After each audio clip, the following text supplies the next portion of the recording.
Assalamualaikum warahmatullahi wabarakatuh. Perkenalkan, nama saya Negusti Ayu Madinana Putri. Saya di sini akan menjelaskan tentang proklamasi kemerdekaan Indonesia. Peristiwa kemerdekaan Indonesia. Di Jalan Penggagasan Timur nomor 56 Jakarta, di depan bangunan tersebut pada 17 Agustus 1945, Soekarno didampingi Muhammad Hatta membacakan proklamasi kemerdekaan Indonesia. Pada 1962, atas dirubuhkan, sebagai gantinya di lokasi tersebut dibangun Gedung Perintis Kemerdekaan dan Tugu Proklamasi. Selain itu, nama Jalan Penggagasan Timur diganti menjadi Jalan Proklamasi.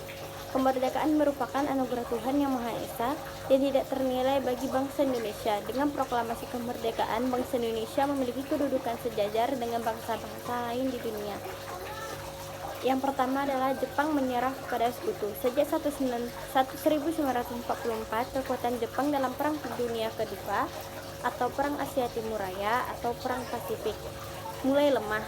Jepang mengalami banyak kekalahan dalam berbagai peperangan melawan Sekutu, terutama Amerika Serikat, di front Asia Pasifik. Kondisi tersebut mendorong Jepang mengubah siasat dan kebijakan di daerah-daerah kekuasaannya termasuk Indonesia.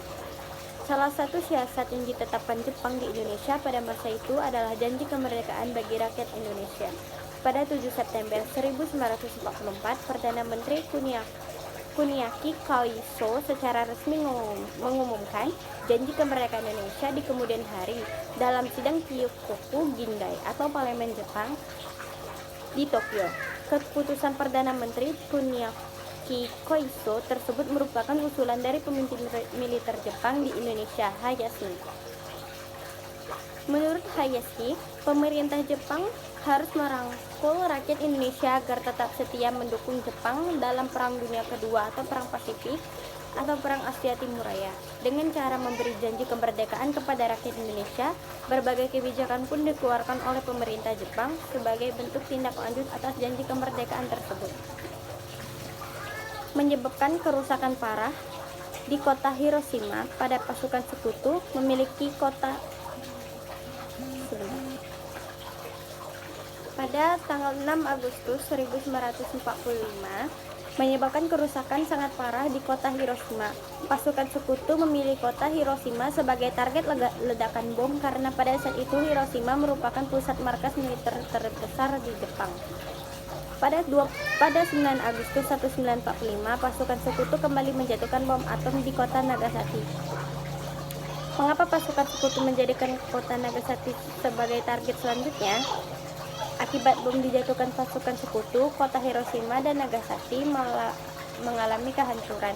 Ratusan ribu penduduk Jepang menjadi korban dalam peristiwa tersebut. Selain itu, sedikit demi sedikit, wilayah kekuasaan Jepang di Samudra Pasifik jatuh ke tangan Sekutu. Pada 14 Agustus 1945, Jepang resmi menyerah tanpa syarat kepada Sekutu. Penyerahan tanpa syarat Jepang kepada Sekutu menandai berakhirnya Perang Dunia Kedua.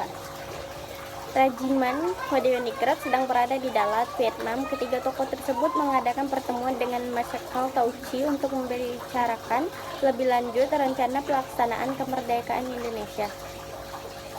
Oleh karena itu, ketiga tokoh tersebut tidak mengetahui kabar kekalahan Jepang atas Sekutu dalam Perang Dunia Kedua. Kekalahan Jepang dalam Perang Pasifik membawa dampak besar bagi bangsa Indonesia. Yang kedua adalah respon pemuda Indonesia pasca kekalahan Jepang. Tokoh-tokoh golongan muda mengetahui berita menyerang Jepang kepada Sekutu secara diam-diam melalui siaran radio BBC. Berita kekalahan Jepang semakin menambah semangat golongan muda untuk mewujudkan kemerdekaan mereka secara menemui Soekarno-Hatta untuk menyampaikan berita kekalahan Jepang. Sultan Syahrir merupakan golongan muda yang pertama menyampaikan kekalahan Jepang kepada Muhammad Hatta. Sultan juga mendesak Soekarno-Hatta agar memproklamasikan kemerdekaan Indonesia, akan tetapi Muhammad Hatta menolak. Karena proklamasi kemerdekaan harus didiskusikan bersama Soekarno dan PPKI dalam rapat yang telah dijadwalkan pada 16 Agustus 1945. Pada 15 Agustus, golongan muda diwakili Sultan Syahrir, Wikanas, Khairul Saleh, dan Darwis bersama Muhammad Hatta menemui Soekarno di kediamannya. Akan tetapi Soekarno menolak karena Soekarno perlu berdiskusi dengan seluruh PPKI untuk mempersiapkan kemerdekaan Indonesia. Yang ketiga adalah peristiwa Rengas Dengklok. Lokasi Rengas Dengklok cukup terpencil, yaitu 15 km dari jalan raya, dan terdapat markas peta dan yang perwiranya mendukung penuh perjuangan Indonesia. Dibawa pada tanggal 16 Agustus 1945, selama di Rengas Dengklok, Soekarno dan Muhammad Hatta terus didesak golongan muda untuk segera memproklamasikan kemerdekaan pada 17 Agustus 1945, selambat-lambatnya pada pukul 12. Dengan jaminan tersebut, Komandan Kompi peta setempat yaitu Chow dan Chow Subeno bersedia melepaskan Soekarno-Hatta kembali ke Jakarta. Yang keempat adalah perumusan naskah proklamasi kemerdekaan. Setibanya di Jakarta, Soekarno dan Hatta berencana melakukan pertemuan dengan anggota PPKI di Hotel Indes. Akan tetapi semuanya tersebut tidak dapat dilaksanakan karena tidak dapat izin dari Jepang. Soekarno menemui Nishimura tidak menghasilkan kesepakatan karena Jepang tidak memberikan izin kepada PPKI untuk beraktivitas. Nishimura berpendapat bahwa sejak 16 Agustus 1945 Jepang sudah harus tunduk ke negara sekutu. Jepang juga tidak diperkenankan mengubahkan status dan keadaan Indonesia hingga kedatangan pasukan sekutu Indonesia. Pernyataan tersebut menjadari Soekarno bahwa kemerdekaan Indonesia harus diusahakan oleh bangsa Indonesianya sendiri. Yang kelima adalah pembacaan naskah proklamasi. Pada pukul 5 pagi pada 17 Agustus 1945, tokoh-tokoh yang menghadiri pertemuan di kediaman Laksana Maida meninggalkan lokasi tersebut dengan penuh kebanggaan. Sebelum pulang, Muhammad Hatta berpesan kepada Bahnuddin Muhammadiyah untuk memperbanyak salingan naskah proklamasi dan menyiarkan ke seluruh daerah. Berita mengenai proklamasi kemerdekaan akan diselenggarakan 17 Agustus 1945 telah menyebar ke seluruh masyarakat. Pada awalnya dibicarakan di lapangan Ikada.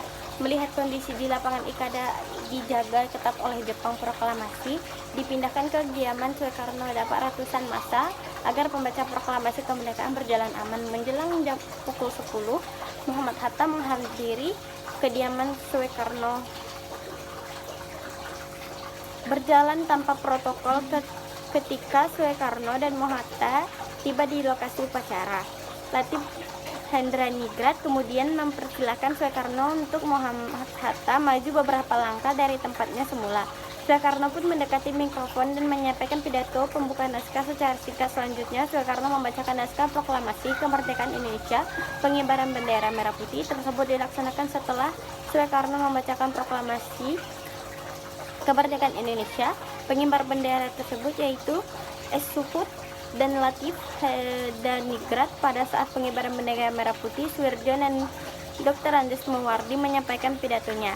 Yang keenam adalah penyebaran berita proklamasi kemerdekaan. Sebelum Soekarno membacakan naskah proklamasi kemerdekaan, golongan muda yang dipimpin oleh Bahnuddin Muhammadiyah telah memperbanyak naskah proklamasi kemerdekaan. Bahkan siaran diulangi 30 menit hingga siaran berhenti pada jam 16.00.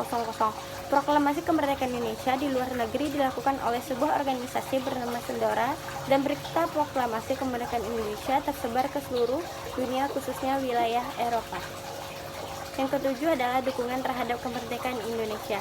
Kemerdekaan Indonesia diproklamasikan pada tanggal 17 Agustus 1945, mengorbankan semangat nasional. Rakyat Indonesia, segenap rakyat memberikan dukungan penuh untuk kemerdekaan proklamasi. Kemerdekaan rakyat beberapa kota setempat Jakarta, Bandung, Yogyakarta, Semarang, Surabaya melakukan berbagai cara untuk menegaskan dukungan terhadap kemerdekaan Indonesia. Proklamasi kemerdekaan Indonesia pada 17 Agustus 1945 merupakan puncak perjuangan bagi bangsa Indonesia. Dengan proklamasi kemerdekaan, bangsa Indonesia terbebas dari segala bentuk penindasan penguasaan bangsa asing serta bebas menentukan nasib bangsa sendiri sebagai generasi penerus bangsa. Sekian dari saya. Wassalamualaikum warahmatullahi wabarakatuh.